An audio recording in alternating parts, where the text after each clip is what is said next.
Good morning, good afternoon, good evening. Welcome back to Chapter 35, Animal Behavior. We were just talking about social behavior. We were just talking about communal rookeries. A social behavior is something that an animal will do when it comes in contact with another individual of its own species. Or it will behavior that it will do because it knows it will have to come in contact with another individual of its own species. Social behaviors. How we talk about the weather when we meet, all of the things that we do to get ready in the morning, take a shower, brush our hair, brush our teeth. All of those things are because we're going to come in contact with other individuals. You could even argue that everything you're doing right now, you are taking this class because you have to come in contact with other humans to get a job, to get money, to give to other humans. Social behaviors. The last thing we're talking about was communal rookery, and on the previous slide it talked about territories. Defending a nesting site is like defending a territory, but a territory is a much larger area. Generally refers to a much larger area. It refers to an area generally where you're going to be gathering resources, your territory. So those two penguins that show up to the same nesting site, there are two ways it could happen. One penguin could just turn around and walk away and let the other one have it. In your mind, do you think that's terribly likely? It is probably not very likely at all. And the reason why it's not very likely is because they want the best nesting site for their children. What's probably going to happen is a selfish behavior. And a selfish behavior is where you engage in a behavior that increases your own personal success. Remember, success is raising children to adulthood. It increases your own personal success with no regard of collective success. So imagine two penguins, a young one and an old one, and they hop up to the same nesting site. This is the young penguin's first season ever. Him and his new wife are going to raise a brood. The old penguin, he and his wife, they've had 10 chicks together and raised them all to adulthood. The two penguins show up at the same nesting site together. Now, do you think that the old one is just going to say, oh, you know what, I'm really good at raising chicks, this is your first time, you need all the help you can get, you can just have it, and we'll go find a worse nesting site? We know the answer to that is no. And we know that the young one isn't going to do the same thing. It's not going to turn around and say, oh, it's okay, you can have it, Grandpa. I'll go find my own. No, what's going to happen is those two are going to fight. And the reason why they're going to fight is because they both want that best nesting site. Honestly, it would probably be best to let the youngest one have it because they're not good at raising chicks, and the older one can probably raise a chick in worse conditions. That would increase collective success. The whole species would do better if that were the case. But that's not how the real world works. The way it works is, them what got gets. If you have a lot, you're going to get a lot. If you're really good at this, there's a reason you're really good at this. Maybe the reason why they're really good at raising chicks to adulthood is because he fights harder for the good nesting sites, and they always win and get the better nesting site. Maybe that's why they've raised 10 chicks to adulthood. Selfish behavior. I want that for me, and I don't care what happens to you. And we know that is very common in human society. Selfish behavior. We have two bucks here. What are they doing? Obviously, they're fighting. What are they fighting over? They're fighting over does. You probably have a young buck and an old buck. Which one is probably, and actually if you look at it, to me, this one looks quite a bit larger than that one, which probably means he's older. Which buck is probably going to be the best buck to father the children of this year? Probably the older one. But why are they fighting? Well, they're fighting because the young one, the young buck, wants to father children as well. So this ensures survival of the fittest. If he is stronger, if he is younger, if he is better, he'll win. And the bigger, the stronger one that wins means that hopefully their children will inherit those good genes, and therefore those children will be bigger and stronger and more successful. Competition over nesting site, competition over mates, very common, extremely common for animals to compete over mates. And it's almost always, it's not 100% of the time, but it is most of the time. Most of the time, it's always the males compete for females. And why? Why does the female, why doesn't she choose the loser? Why does she choose the big one? Why does she choose the older one?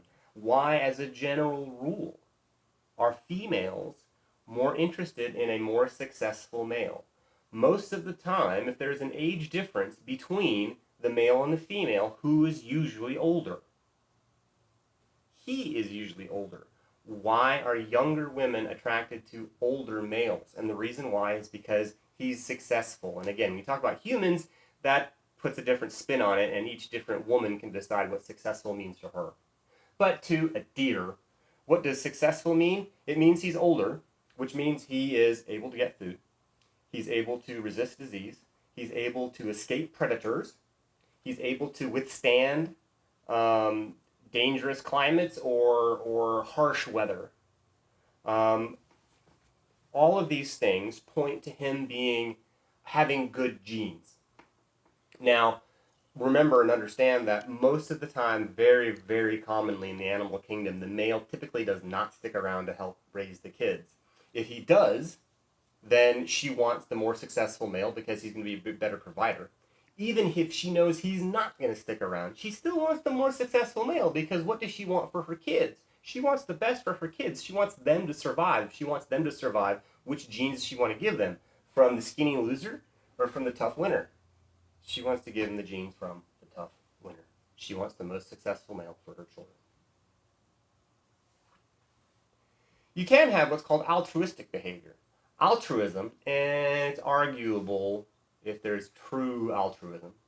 Altruism increases collective success while decreasing individual success.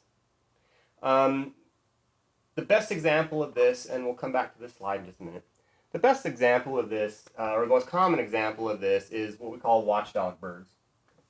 And if we take a look at this picture, we see several geese eating, and we see one goose not eating, watching. Why is that one goose watching? Why isn't that goose eating? Oh, well, that's the sentry. That's the guard. He's watching for predators. And if a predator comes, he's going to warn all of the other geese so that they can take off, so that they can escape predation. When we see that and we look at it again from the outside, if we don't follow the story for very long and we just take a little picture, then that makes sense. But what happens is, if you were to watch, and then altruism makes sense. Oh, well, this one right here, he is not getting energy when everybody else is getting energy. So he is harming himself by not getting energy, while allowing others to get energy and therefore do better than he is. That's altruism. He's taking one for the team. All right, let's actually talk about this story a little bit more. First, this is literally a picture, which means it was 1/10 of a second. What would happen if you watched these geese all day? Is that bird going to just sit and watch all day and not eat anything? When you sit and you watch them all day, what you find is no. That's not what happens. This one is not the watchdog and that's his only job. This is the one that happened to be watching at the time this picture was taken.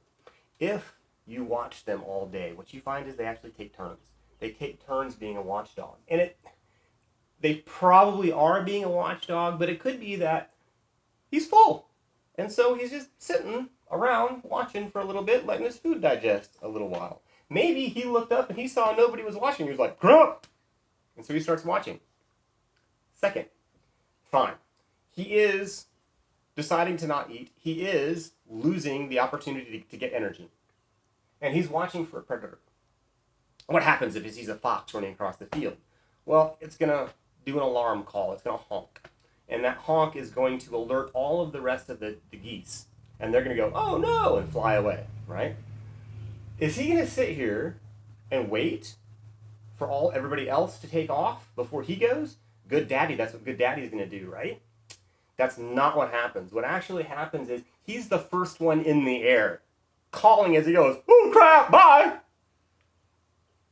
All of the rest of the geese then look up and go, "Where'd Jeff go?" And then they fly off and chase after him. So yes, it is a thought of altruism. It's maybe altruism, but it's arguable whether it's true altruism. Is this bird honestly taking one for the team? In this moment, sure. But if you watch it throughout the day, throughout a week, throughout months, what we find is that no, they spread the load out. Last thing that I want to talk about, we're going to go back a slide for this. The last thing I want to talk about is kin selection. When we are sitting in class together and we look around the room, we're a bunch of strangers in the room together. And for one person to sit and watch while everybody eats and not to get anything, that is altruism. That one person is watching a bunch of strangers and defending a bunch of strangers. In the picture of the geese, if we were to follow that flock for years, what we would find is they're not strangers. They're related. What that goose is watching could well be their own children. It's probably, at the very least, their cousins. It could be their brothers and sisters from previous broods. Kin selection. Are you going to attack someone who charges into the classroom with a knife to defend a stranger you don't know? Probably not.